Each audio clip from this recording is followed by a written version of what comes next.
प्यारे साथ संगत जी, बड़े प्रेम से कहना धन्यकार। प्यारे साथ संगत जी, सत्संग का हमारे जीवन में बहुत ही महत्व है। बिना सत्संग के हम अपने जीवन का एक पल भी आगे नहीं बढ़ा सकते।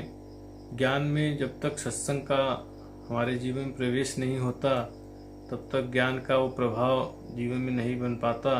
जैसा कि हृदय वाणी में लिखा गया है, ज्ञान लेकर ज्ञान का है जिसने ना उपयोग किया। तो अगर ज्ञान ले लिया जाए, अगर उसका उपयोग कहाँ करेंगे? तो उसका उपयोग का स्थान सत्संग है।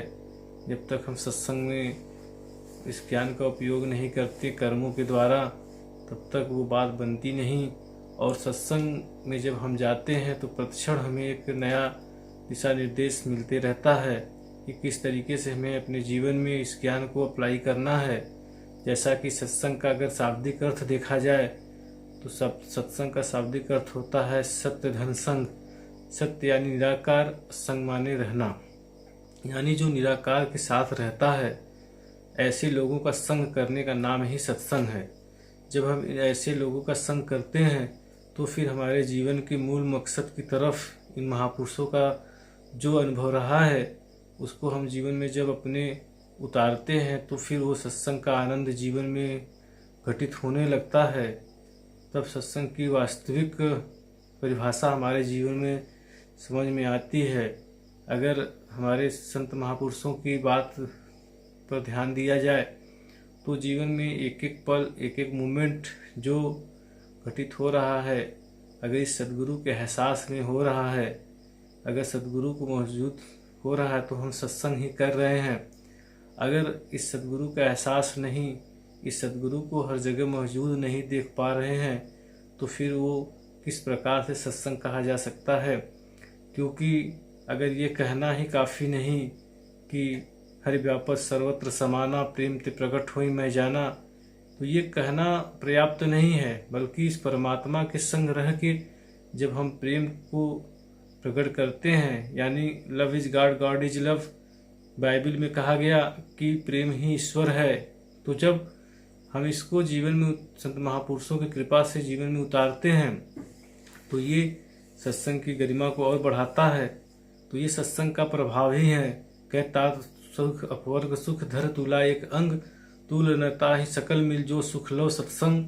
कि एक तूले में स्वर्ग रख दिया जाए और एक तूले में मोक्ष रख दिया जाए और एक तूले में मात्र सत्संग का कुछ पल रख दिया जाए तो भी वो बराबर नहीं है। इसलिए सत्संग की गरिमा जितना भी कहा जाए उतना कम है। बहुत सारे संतों का अपना एक अनुभव रहा है। जैसे महापुरुषों ने सत्संग को जीवन में स्थान दिया, यानी इस निराकार को जीवन में स्थान दिया, वैसा वैसा उनका जीवन निर्मल होता चला गया।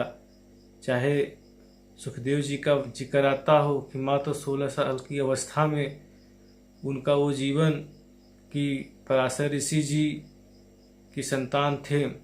उसके बाद भी जब ज्ञान की बातें आती हैं, सत्संग की मर्यादा की बात आती है तो सुखदेव जी की गरिमा और बढ़ा दी जाती है। तो कहीं न कहीं अगर उन संतों के भी विचार को देखा जाए तो सुखदेव जी कहते थे कि संगत की आधी घड़ी तब के बरस हजार, तो भी नहीं बराबरी कहे सुखदेव विचार। कि उन्होंने अपने विचार में रखा कि अगर हजारों वर्ष का तपस्या एक पहलू पर रख दिया जाए, एक पल्ले पर रख दिया जाए और दूसरे पल में कुछ पल का सत्संग रख दिया जाए तो हजारों वर्षों का जो तपस्या है वो भी सत्संग की तुलना नहीं कर सकता। यानी कि सत्संग का इतना महत्व है, इतना जो है इसकी गरिमा है। तो बात ये बनती है कि क्या हम किसी से मिल के बात कर रहे हैं, क्या हम 2-4 लोगों के साथ मिल के जो चर्चाएं कर लेते हैं, क्या यही मात्र सत्संग है?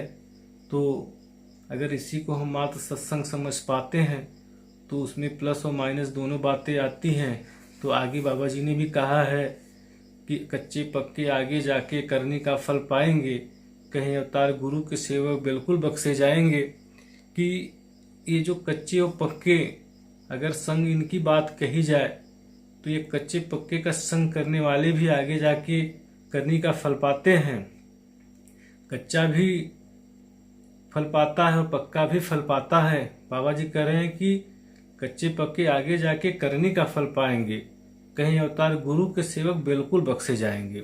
जो गुरु के सेवक हैं, यानी जो गुरु को ही अपना सर्वोच्च मान चुके हैं, जो इस निराकार प्रभु का ही संग करते हैं, जो हर पल इसी के एहसास में जीवन जीते हैं, वो जो है बिल्कुल बख्शे जाते हैं, क्योंकि उनका अपना कुछ नहीं रहता। वो सर्वोच्च अपने सदगुरु को समर्पित होते हैं। इसीलिए वो सत्संग की गरिमा को, सत्संग की मर्यादा को समझते हैं। इसी को हमारे मिशन के एक गीतकार थे रोशन जी, वो भी कहा करते थे कि जिनको सतगुरु की हया है रोशन, वो बात की ख्याल करते हैं कि इस सत्संग का जो मर्यादा समझता है वो हर जगह गंभीर रहता है, हर समय इस निराकार की मस्ती में मस्त रहता है, वो हर परिस्थिति में खुश रहता है। फिर वो बात कि जैसी भी रहे परिस्थिति, एक सी रहे मन स्थिति, कि परिस्थितियाँ बदलती हैं परंतु उनकी मन स्थिति नहीं बदलती।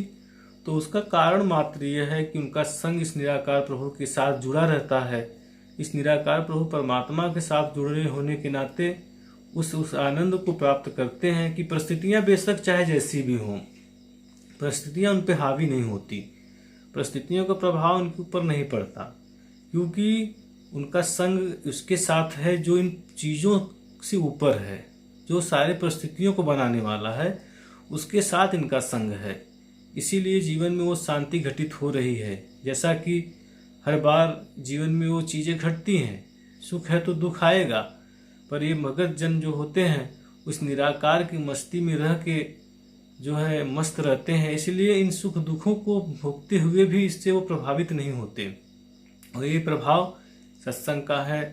जब सत्संग से हमारा नित्य प्रति संबंध जुड़ा होता है तो हम जहाँ भी रहें, जिस परिस्थिति में भी रहें, हर जगह इस परमात्मा को महसूस करते हैं और जीवन में आनंद और मस्ती बनी रहती है और इस सत्संग की पूर्ण मर्यादाओं को समझ पाते हैं।